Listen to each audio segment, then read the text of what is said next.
Well, it's Sunday, starting off week 4 with a nice little chipper.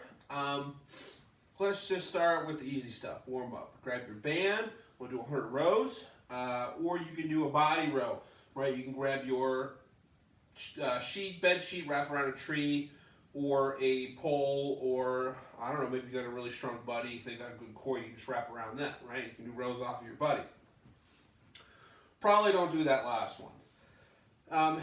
Next up is some jump squats. If you jump squats, nice deep squats. Maple's here to help. Nice deep squats, and get those, excuse me, Maple, that was all Maple. Get those feet off the ground in the jump squats.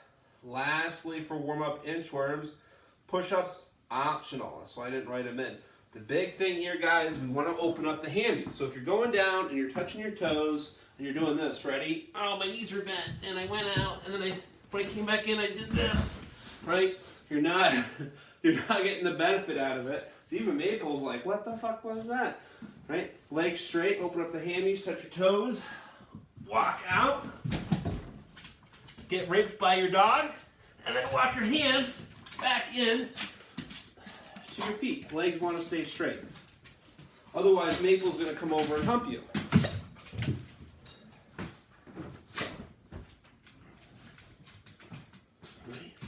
Ready, Maple?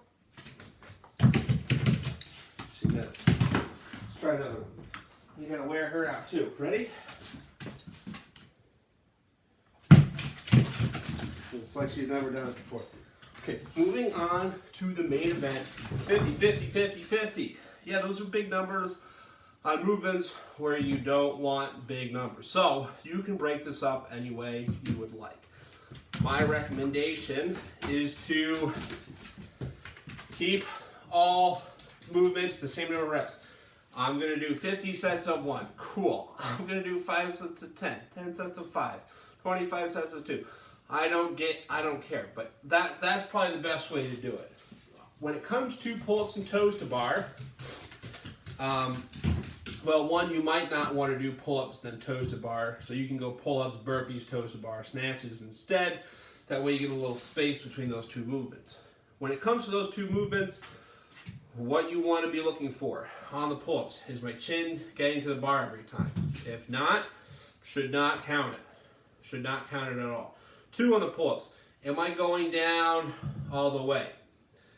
If you're cutting them short, getting these mid-range reps in here, right, you shouldn't count those either. Good full range of motions every time. If you have a band, you can use band as assistance. If you know how to kip, use your kip as assistance. If you're really struggling finding your kip, especially the past few weeks with kipping pull-ups or kipping toes to the bar, before you even get started, just hop up to the bar, do a few sets of 5, finding that rhythm. Don't rush the movement. Don't try and make it some big, massive swing. Just dial in the kip. A few kips, take a break. A few more kips, take a break. One last time, hey, I think I got it. Now you got the movement down, we're going to add in the pull-up, right? You get your kip, use that momentum to pull up, and you get that push away at the top to go into that backswing of the next rep. Toes to bar. The key, the big thing here, get your toes to the bar. That's number 1. If you get your toes to the bar, I expect your toes to the bar every time. If you're kind of like, well, I can get like 3 toes to bar and then 2 kind of close, you should really only count those first 3. And keep that in mind if that's what's happening. Only do 3 at a time, 3 good ones at a time. You can always do 3, take a break 2, right? That works. But count the ones where you get your toes to the bar. And of course we've got burpees, right? We know burpees, hop down, hop up, right? Body slam, bounce up, pop up off the ground. That's how I do them. I just drop and bounce, right? You just slingshot back up. It's like the floor's a trampoline. And lastly, snatches. Like we did last week, you've kind of got a few options with this. If you've got a dumbbell, it's pretty simple, right? You split it per side, right? Split the reps per side. Big push to the floor, big pull up overhead, right? Use those legs to create momentum. If you've got the kettlebell, you can take a stab at those kettlebell snatches. I know a lot of people struggled with that, so they reverted to the other option, which is going to be overhead swings, overhead kettlebell swings. If the burp, excuse me, it's like I've been doing burpees or something. It's like if the kettlebell snatch is too much, stick with swings. That's what I'm trying to say.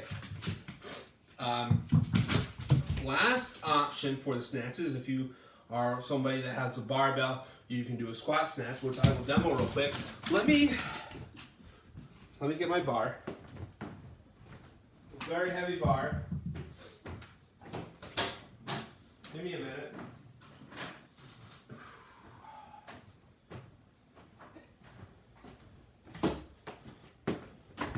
I got my barbell. Got my snatch grip, right? Sits in the hip crease. But I don't have any weights, so I'm going to start at, what's that, Mabel? Mid-shin. That's right, Mabel's called it mid-shin, right? Bar's going to stay close to my legs. Boom. Catch under into that overhead squat, right? Just come down to mid-shin every time. Notice how the bar drags up my legs. I'm not doing this, ready? Stays tight. Hold my shirt up, you'll be able to see your belly poking out. Squat snatches, right, if you have the bar. Same number of reps, it's an empty bar, it'll be easy. I think that about covers it. Should be a good way to start the week. Have some fun with this one.